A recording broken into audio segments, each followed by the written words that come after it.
Welcome back everyone, my name's Eltimar and we are going to be continuing our Let's Play of Divinity Original Sin 2. Where we left off last time, we were loading back into the game. I thought it'd be done by now honestly, so I could have done my intro while it loaded, but it appears to have decided to take just a teensy bit longer than that. We are in the prisons, having killed the fire slugs. We're not staying in the prisons very long. We have a few other little things to do first, so we're gonna head back to... The goddess carries a strange expression. I don't really need to touch this thing, but we're going to go back to the square.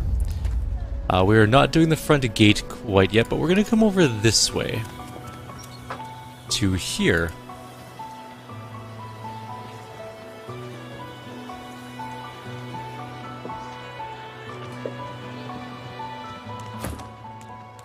And we're going to have Fane, who is apparently not helping us move. Alright, get up here. A little bit closer. Grab Losa and just launch her up to here. Well out of sight of the Magisters. Magisters will be very unhappy if they catch us up here, but that'll allow Fane to come upstairs. And we do have a key for this door, which is good, because there's a lot of things in here. So an identifying glass. Certainly don't spare expenses, do they? We're also going to need to get some lockpick skill, or not lockpick skill, lore skill. At some point in time.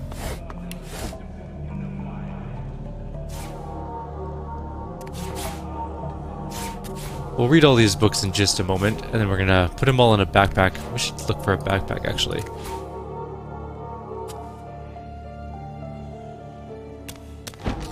We're gonna move that out of the way. This allows us to get out onto the balcony here. There is a treasure. There's a Blinding Radiance skill book.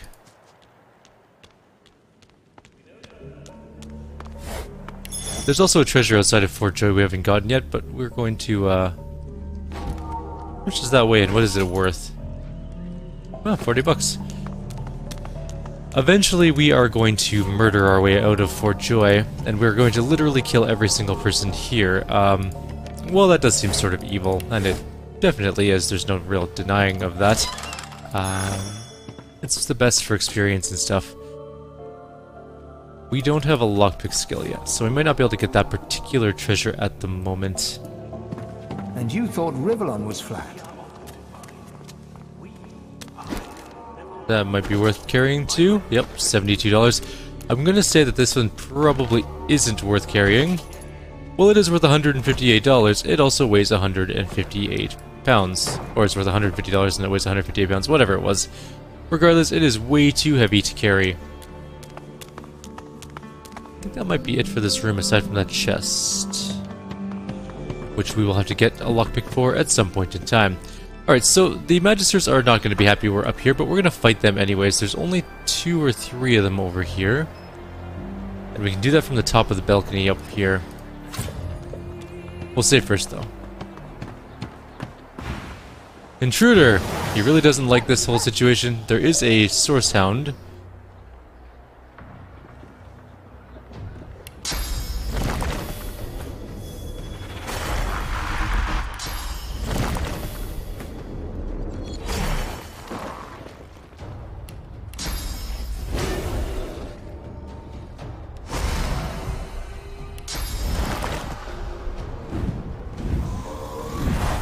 Only a handful of enemies here. Yeah. Alright. They're level 4, but we should be able to take them on fairly easily.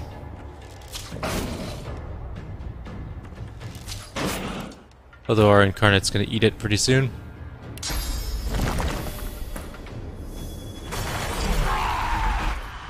Oops, that was the wrong spell. That's not exactly what I meant to do.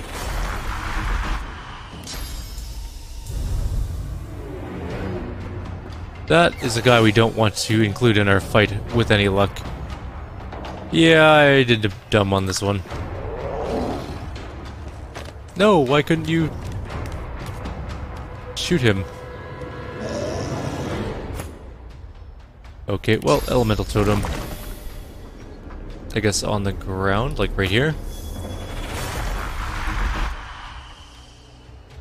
Really can't do a whole lot from up here at the moment. Our incarnate died. Oh. That jerk.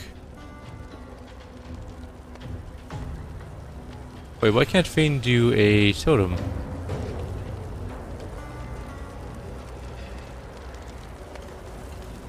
I'm so confused. My game bugged? I think my game might have bugged. Yeah, Fane is acting like he's not part of our group. Oh, there we go, okay. That was odd. Maybe I was selecting Losa by accident, but still, that was really weird. I'll yield to none. We could bring one of the Magisters up here to die.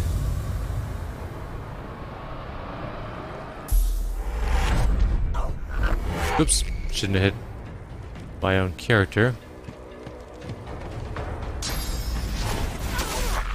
Ow.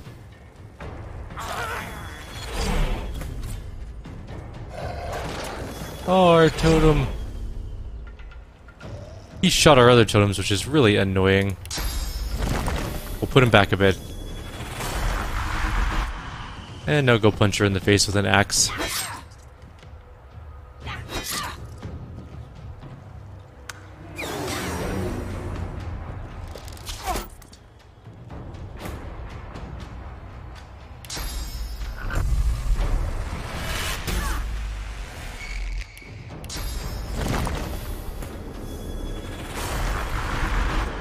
And we're just gonna pull him away from the ledge a little bit.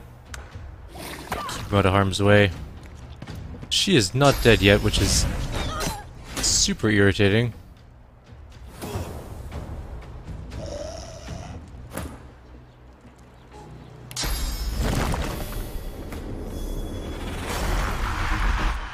Okay, she is gonna die by axe to the face. Yeah, she'll bleed to death. And is she still bleeding? You know what? Let's just make sure she dies.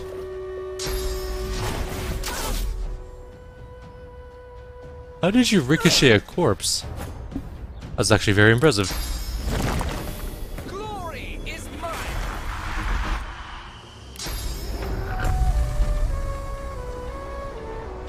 I can't shoot the dog because it's out of line of sight.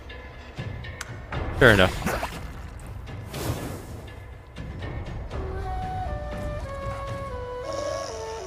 Dog is smart though, standing out of line of sight.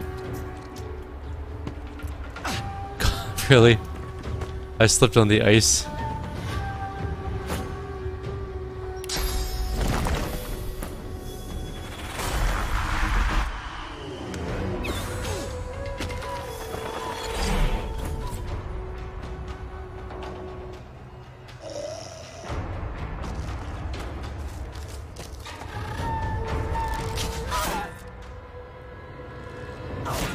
Ow.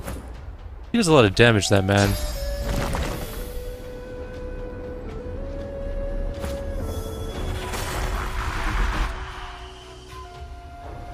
Alright. And can we dimensional bolt anybody? No, the dog is out of line of sight still, so we'll wait this out. We should be able to teleport him up eventually. He does a lot of damage though, if I recall correctly.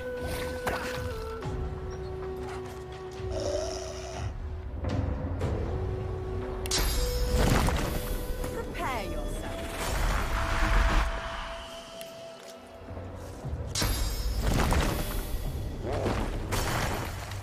Alright, we have a new incarnate, which will hopefully survive a little bit longer this time.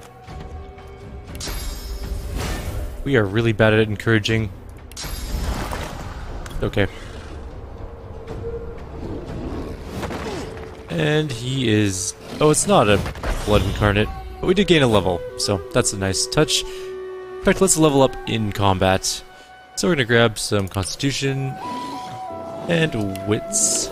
I think with Fane, just one wit skill should be fine for now. We didn't get any civil abilities yet, which is kind of annoying. I was kind of hoping we would get some. We're gonna do double wits on her, because I want to get her some initiative. And we're done summoning. We literally can't level it up anymore. So we're going to start on our next skill tree for her, which is going to be Warfare, I think? Or do we want to do single-handed to get some accuracy and damage? Perseverance is also really nice too, and leadership is pretty good. There's lots of things we want to get. So basically, our build is going to be summoning, warfare, necromancer, which heals us for when we deal damage, which is really, really good. And then probably something like single-handed or two-handed, depending on what weapon we go with, but probably going to be single-handed because shields are really good in this game, especially on Tactician mode. We're going to start on warfare, I think. Yeah. So we can actually get some warfare skills.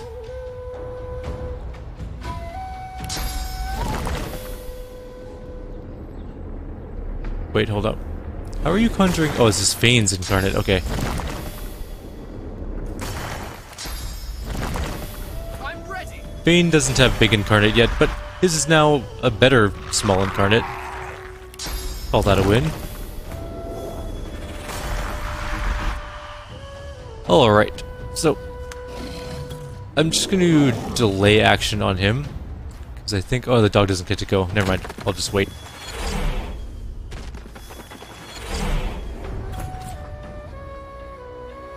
Losa is up next. We're just going to put up another blood totem. I'm hoping the dog is going to come out this time. And we can encourage our other things. It now has enemies in range, so should... Yep, come on out. Good. Good doggo. Almost killed our incarnate in a single hit.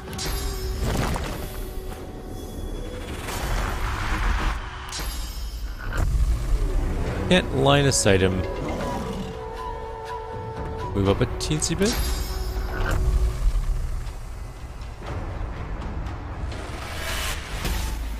We poisoned the puppy. I do feel bad about killing sword sounds. Even though they're attacking us, it's not their fault. They didn't want to be attack dogs.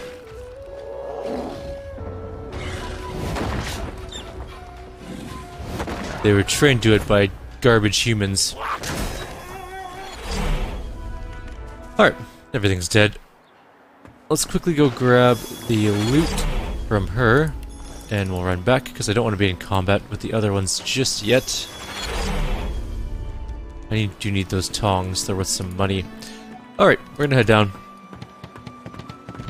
There is a couple other things we need to do before we go all gung-ho. First of all, we're gonna go check on the skill books. See if we can get power infusion for some of our summoners. Jesus, that guy was moving fast. I'm sorry, doggo. I'm less sorry to the humans. Those jerks. They're here torturing us. Yeah, let's do Losi for talking. What do you need? By all means. What do you got? Rifle. Can I have power infusion? Yes, please. Do I have... Is there another one? Please tell me you have two. She only has one power infusion, so that's okay, I guess. It's not ideal, though. Dimensional Bolt's kind of worthless, actually. It's good now for this part of the game. Ooh, there's a +1 summoning ring. We'll outclass that so fast, though. It's not... There's no real point for it right now. Okay, so we're gonna sell these books, because we're not gonna use fire skills. We might use Peace of Mind. Maybe. We might get one Pyro skill later, and Haste. Haste and Peace of Mind are actually pretty good. Blood Rain we do need. Blood Sucker. Not really that important. Blinding Radiance, not that important either. Alright, so we're gonna sell the wood chips, we're gonna sell the teddy bear, we're gonna sell both of these stupid paintings. The teeth, this branch that I picked up for some reason. We'll keep the essences for now. Get rid of the tongs. We need our shovel, so we're gonna keep our shovel. We'll get rid of these gloves, these wands. How much money does she have? She has a bunch of money, so that's good. We'll keep the mace because I think it's better than what we're using currently. By a little bit. There's other things we can go get that have awesome traits on them for attacking, so we're going to go find those in a little bit here as well. Keep? No, I won't get rid of that. And we'll get rid of this.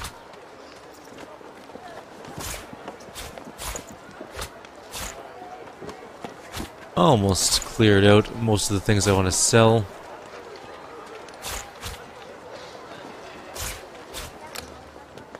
No, we'll keep the poison flasks. Sell the grenade. Alright. Good enough. Good enough. Hopefully she'll have another power infusion soon.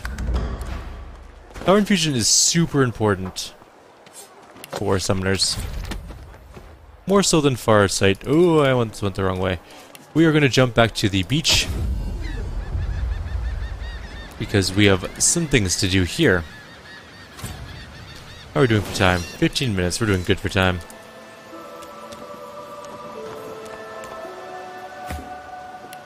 Really need a lockpick skill, though.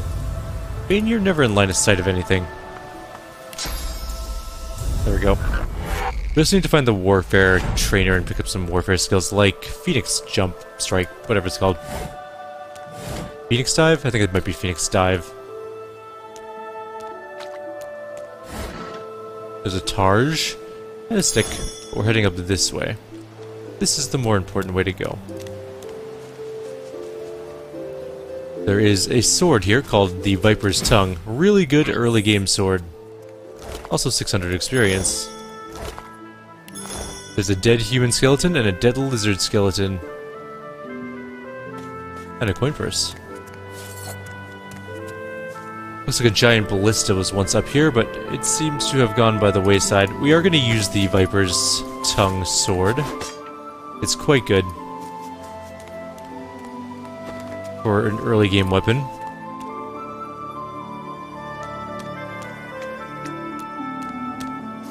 It will not last us super long, mind you, but enough that it's worthwhile having for now. There's also snakeskin armor, a magical crossbow, and some gold. We're also going to knock down these vines. Or we're going to jump down the vines, I should say. I need you to come here too. Okay, that was the first of the treasures we need to get. There's also treasures... Oh, we've already been up there. Never mind. We jumped up there before. I think there's a dig site by the turtles that we haven't gotten yet. I think there's one by the crocolisks as well. I'm trying to remember where all the dig sites are. There's a few of them in this map. There we go. Alright, so the place we're going is up here somewhere. Wait, where did it go? If I were the secret... There it is. The secret path, where would I be? There's also another treasure we can get here with our teleport skill, so we might as well pick that up while we're on this side of the things.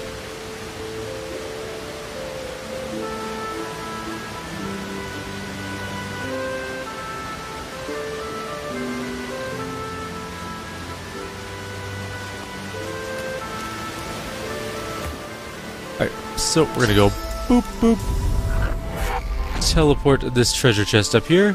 It has inside of it a magical small crossbow and 24 whole dollars. Some loot I forgot before. We'll try talking to her once again just to check if she wants to talk to us. You hear me, Hugh? Apparently not.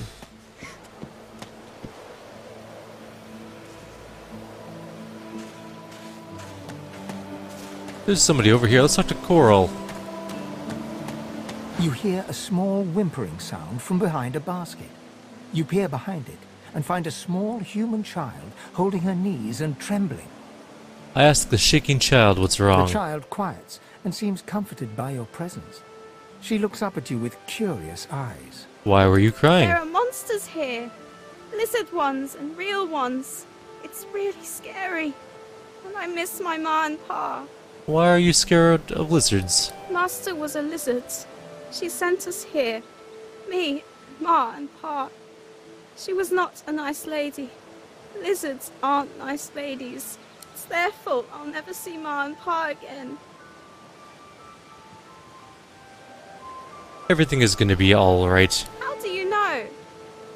I know everything. The child smiles. She starts tracing small shapes, hearts and stars and diamonds into the dirt. Oh, well that's nice.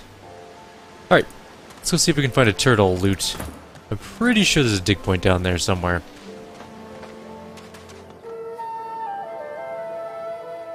I think it might be over here?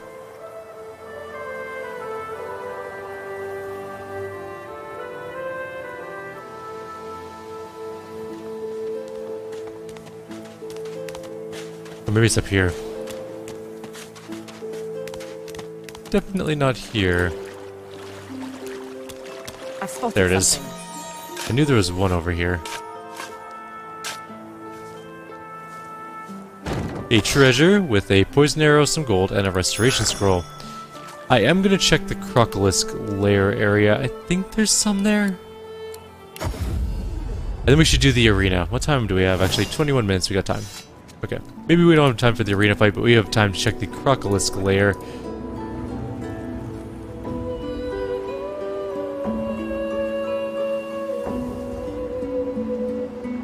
I think it might be here. Or over here, maybe?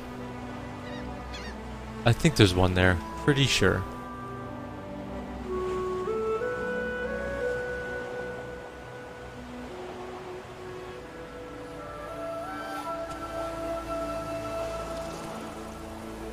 We're honestly just going to ignore Beast. We could kill him and take his loot, but there's no real point in that at the moment. Oh, there's a chest here. Alright, we'll take it with us. Until we can lockpick it. How much do those things weigh, by the way? 50 pounds. Actually, we're doing okay for weight. 121 out of 200? Okay. We can also carry the other locked chest that we can't open yet. Until we have a civic skill.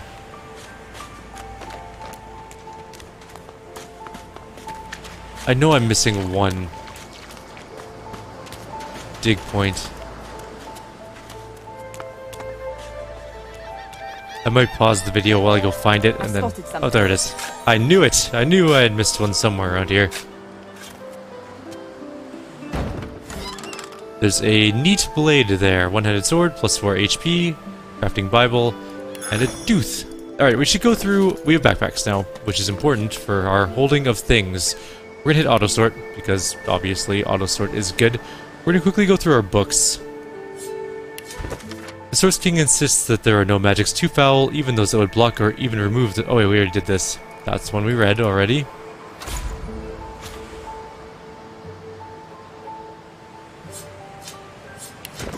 There was a great need, then unfathomable darkness... Unfathomable forces of darkness, forces so great the seven themselves could not hold them at bay, began to gather like a storm cloud over our great realm, and so they made a decision. They would put their differences aside, their rivalries, and their pride, and join into a single avatar, one who could unite their power into a single almighty force of order and good. Lucian was chosen from among those summoned, Lucian the worthy, Lucian the holy. 7 times divine was he, and yet still he fell. Kratos' silly book of blanks. The blank, a race, asked their mighty god, blank, one of the 7, for the power to fly. Blank. An exclamation shrieked the god, how dare you? You're no better than blanks, another of the 7 silly folk. Sacrifice your finest blank to me on blank day, or I shall smite thee with a plague of blank unclean beast. It is a silly book of blanks. Alright. The 7 gods were still young when they decided that each of them should have their own race to guide through the eternal flow of time, and thus it happened that Rallic, the most powerful of the gods, became the patron of the humans. The burly Duna created the dwarves in his own likeness, and even lived alongside of them in the mountainous caverns. Tyr Sendilius, the poet, went into the woods and created the elves. He blessed them with near immortality and wisdom. The reptile goddess, Zoroastissa, wished to command a proud warrior race, and thus she created the lizard people, fierce fighters from the wastelands. The god of Rogir, renowned for his brutality and violence, created the orcs and enslaved... I just want to see how far I can go. Oh no, okay. Them for more than 300 years before he left Rivellon. Xanteza, the goddess of mirth and laughter, wanted an intelligent race versed in the arts of magic around her. She created the imps, who were talented magicians and engineers. The goddess Amadia was an outsider, preferring to live in complete solitude. As the centuries passed, the 6 races spread over the continent. One day, Amadia's dalliance with a wizard resulted in the birth of several demigods. She granted her lover immortality and decided that she would act as the patron mother of wizards. Although wizards are not considered a separate race, they have always had their own goddess to pay tribute to. Next one, cautionary pamphlet. Sailors, scavengers, and fellow magisters, do not follow the light. There is no lighthouse in all of Driftwood, and no friendly fire by which to sail. Midnight flames are a ruse organized by the dwarven filth to lure you into their piratical trap. Trust me, I know from whence I talk. Magister Yvette. Good to know. The crafting Bible, it's just recipes. That's also more recipes. I'm not gonna read the— oops, shoot, that's not what I meant to press. Give me my thing. More crafting stuff? Oh, I keep hitting the wrong button. A rather strange song is transcribed into this book, but the words of magic crawl into your head and give you new insight. In the Isle of the Dead, before they rise, you'll hear no farewells, no goodbyes, for it's only a matter of time before they're summoned back to life by the powers of the seas, and to the very essence of to be. Resurrection Scroll, that's a really important one, actually. Bows, a concise pamphlet on how to effectively combine a length of string with a stick, club, or branch to create a bow. The length of the piece of string is unspecified. Wands and staves. A sorcerer muses on how the combination of magical elements and a shiv, a club, a stick, or a bow may provide him with a makeshift wand. The Encyclopedia. Hubert's volume on the dead who walk makes for a disturbing read, at least for the unadventurous. Tales of the dead rising have always curdled the blood of the living, he says, for never in these stories do the dead return with benevolent intent, which you suspect may be a little unfair. The Ultimate Guide to Noxious Bulbs. Noxious bulbs grow in the temperate regions of Rivellon. They thrive in open areas where their intricate root systems can freely grow.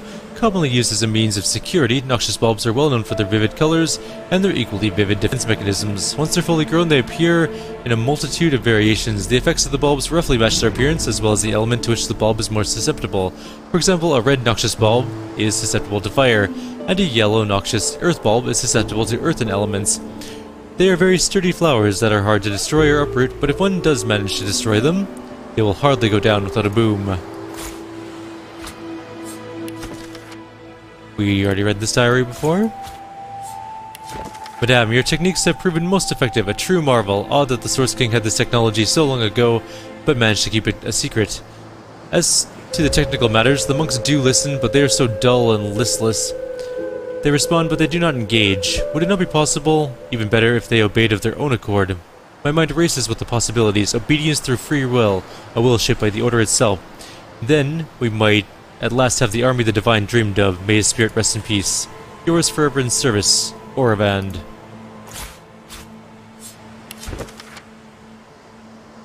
We already did this one? Nope.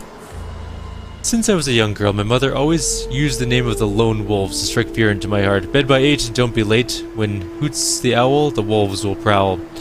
Where other children from the upper parts of Arcs played Magisters versus Black Ring, in our lowly district we played a game called Contract, each taking turns to be the lone wolf hunting assassination targets. Little was I to know that these years later, I'd be plucked from those very streets by their leader, Roost Anlin himself. Oh, I'd fallen on hard times by then, the hardest. I was but a scullery girl in the chambers of Lord Linder Kem, forever trying to steer clear of his Herod and wife Paulina. Well, I met the handsome Roost, oh so handsome, one night as I dutifully scurried home from the market with the fresh tea leaves Lady Paulina had ordered. Pay no heed to any other rumors you might have heard. It was at the market I met him, and no mistake. He sidled up to me, all bright teeth, cheekbones. By the time I found out he was a lone wolf, it was too late. He already had the keys to Kem's mansion, all of the good silverware, and my heart. Now let me tell you how it happened. All of the falling pages were ripped by the book by a violent hand. From the desk of her ladyship, Dallas, right hand to Bishop Alexander, son of the divine. To our brave troops in Fort Joy, be warned. A tediously bothersome but not altogether disorganized group of rebels calling themselves the Seekers have set their eyes on some of our sorcerers. They may or may not have facilitated the escape of at least 2 special ones, and you are forewarned to be on high alert. If any so-called seekers are found, they are to be delivered to my person directly for treatment. I and only I may administer. Mistakes and missteps will not be tolerated. D. Manjila's journal. Oh, we already did that one? Okay. Or did we? Yes, we did read this one. Okay, good. Almost done. Murtaugh. Death fog barrels have been locked down in storage. Stay out, you and Rix both. If anyone starts fooling around down there, it'll be lights out. Yeah, that was a bad one. A woman from Driftwood with nary a care offered me kisses and answered my prayer. I accepted her gift and much... Oh, we did this one. That's the spider one. Artistic journal. Right, the dragons. Magister's note. A few of them are in good spirits, especially the children. Oh, we read this one too. We're almost done then, for sure. That's also the one we've read. And that's it. Alright, we've done all the books that we needed to do. Cool, auto sort. Let's take a look at some of our gear and then we'll call it a video. So we have Migo's breastplate on him. Or her, and it's way better. +1 hydro skill. This is just plain better than what he's currently wearing, so we'll throw this on him. He could use these leggings, why not? Treat my characters somewhat equally in terms of gear. Now we can do 5 to 7. No, we'll use the sword. Alright.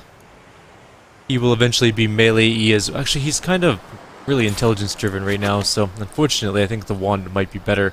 Although I do want him to be a melee character eventually, just like our other character. How's his Targe? 1812. What is hers? Ooh, 6'8". 12'8". I guess it's better for her. Even if just slightly. Alright. 9-3 versus 9-3. Which she doesn't have the intelligence for it, and he's wearing telekinesis gloves, which are better for him. She's gonna carry the sellable loot, I think. And there's also a couple more things to read, I guess. In this treatise, Cranley the scribe goes to great lengths to document the genesis of the Black Ring as best he can. In summary, Lucian's adopted son, Damien, was resentful of his father and became the Lord of Chaos, which sounds extreme, but according to Hubert, Damien may have had a good reason. There is much to love, or it says much about Lucian's killing of Yagurna, Damien's lover. Damien's banner attracted a cabal of outcasts, deviants, dark wizards, and other various tainted and tarnished individuals. The cabal became an army fighting for the void. A sticky letter. To all dwellers of Rivellon, noble and common alike, let it be known that the once planned nuptials between her most royal highness, Princess Zenthia of the Firelands, and the fallen despot Brachus Rex have been annulled, and are to be stricken from all public records. Furthermore, her royal highness wishes it known that she is willing to consider courtship offers from gentlemen of note and wealth who are befitting her royal status. All hail Princess Zenthia. Bane's notebook. This notebook is filled with meticulous notes observing the traits and habits of the mortal races.